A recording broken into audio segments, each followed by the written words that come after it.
पाटणा केउंझर जिला पाटणा ब्लॉक अंतर्गत मिगिरीखोजी पंचायत मुख्यालय पातळेश्वर महादेव मंदिर में आज रत्नमुदी दि जाइछि। मंदिर निर्माण कार्य द्रुत गति आगे चलुला बेले आज संपूर्ण आध्यात्मिकमय परिवेश में विधि मते रत्नमुदी कार्य संपन्न होइछि।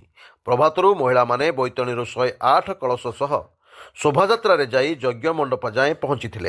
यापर होम यज्ञादि कार्य आरंभ होता। पूजा और यज्ञ कार्य पंडित अलेख चंद्र त्रिपाठी और निरंजन कर पूजा कार्य संपादन करथिला बेले कर्ता भावे द्वितीय विश्वाल और तांको सहधर्मिणी लता विश्वाल सुकार्य तुलाइथिले। आज यही अवसर में ग्राम एक आध्यात्मिक परिवेश रे भजन कीर्तन मध्य रत्नमुदी उत्सव सारा ग्राम पई उत्सव मुखर हो उठिथिला।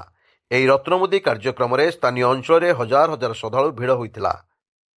कटकाणी बोले रामर नाम मिरी खोज ब्लॉक होती पाटण। आम मिरी खोज रे जो पूजा कार्य आरंभ होची ता हमर 15 वर्ष पूर्वर होई आसुला।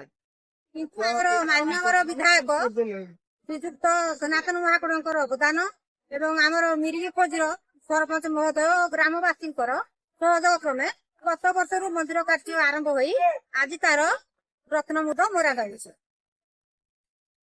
जय बाबा पातालेश्वर।